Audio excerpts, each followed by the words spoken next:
Dito naman ito. Posibleng manubag ang kapitan sa barangay Masara sa nahitrabong trahedya sa iyang lugar tungod kay wala kini nagpahibalo sa mayor o sa munisipyo nga dunay landslide nga nahitabo sa iyang barangay niadtong Pebrero 6. Sumala ni Mako Mayor Voltaire Rimando, Enero 31 pa lang di ay nagsugod na og dahili ang yuta apan wala ang pahibalo kanila si Kapitan Douglas Tumalagan Jr. January 31, sige na, binahinag. And you were never informed? Wala yun ko ma-inform yun, anak. No? Mawagin na kamaturan yun. So, kung kibalo lang ko, anak, ako yun mismo. Kuhan din siya, linanglan, mga tao. Bayhong ko ito, pinong bakit yun mo, ibak yun mo sa pinaka-safer yun na area. Wala usab masayad ang munisipyo sa panghitabo kay unta na balhin ang katawan sa luwas nga lugar. Sumala ni Mayor Rimando ang Chief Security pa sa Apex Mining ang nagpahibalo kaniya sa panghitabo sa Masara. Among gipangutana ang mayor. Nganong ingon ani ang nahitabo? Walang yun bisan na tawag na lang or pag signal ang natin, una na mo kuhan, na naging imminent danger, okay, nalamagin na siya recommendation din na no build zone because it's very high risk. So, wala yun. No? Wala yun. Tawag din yun sa atoa. Sa usa ka interview kagahapon, gisaysay ni Mayor Voltaire Rimando nga wala siya giisip nga mayor sa barangay kapitan sa Masara ug dili kini makig-alayon kanila. Diretso na akong gipangutana ang mayor.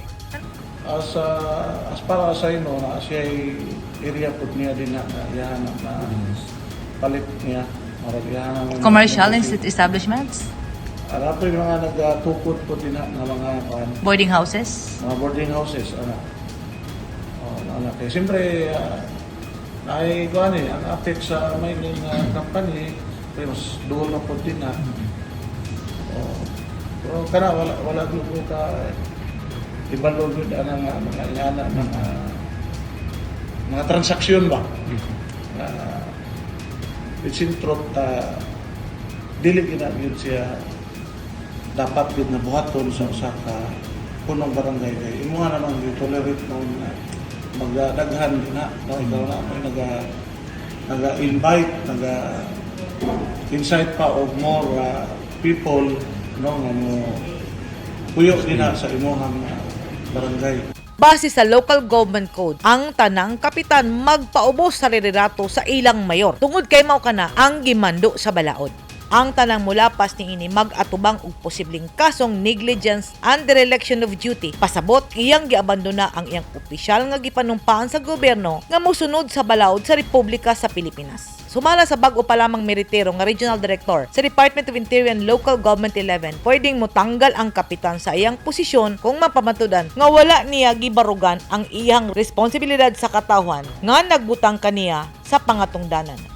Ang atong guhan pagpadagan sa gobyerno, ang tanan ng mga barangay official is under the supervision sa mayor, sa local chief executive.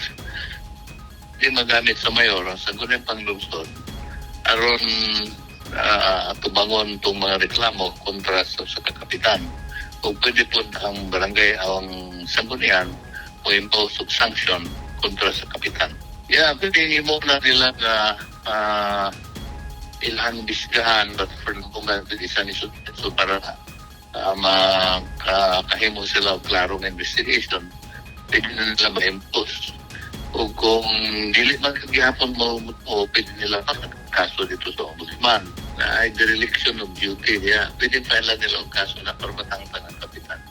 Sumala ni Mayor Rimando, dunay negosyo si kapitan sa iyang barangay. Apan una na kining gipanghimakak ni Kapitan Dumalagan. Ang barangay Masara nag-atubang og dakong hagit sa panahon tungod sa trahedya nga mikutlo sa 85 ka kinabuhi samtang padayon paghihapon ang pagpangita sa 38 pa ka individual. Sumala sa Mines and Geosciences Bureau, ang Masara dili na angay puy-an tungod kay gikonsidera kini nga usa ka delikadong lugar. Gipasabot ni Davao de Oro Provincial Disaster Risk and Reduction Council Head Joseph Randiloy. The same naman yung recommendation nila doon.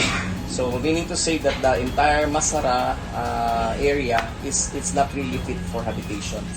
So kailangan silang ililipat, and some areas as well of mainit, some areas of pagbaro. So marami-rami tayong mga lugar na kung saan they belong to these critical areas. They call it like brown, very high-risk areas for landslides. Sana hitabo sa masara, nanawagan ang katawhan nga unta ipadapin ang politika o ipatigbabaw ang pagpanerbisyo sa katawhan kay mauban ka na ang gipanumpaan sa mga napiling opisyal. Ang iyang sundon sa mga nanarbaho sa gobyerno ang istruktura sa local government code aron hapsay nga mapadagan ang matag barangay kay mao kini ang unod sa balaod. Ug unta ang tanang opisyal angay magsunod sa local government code kay mao kini ang Biblia sa gobyerno sa Republika sa Pilipinas. Edit Kadoa News 10 Philippines. Stay safe!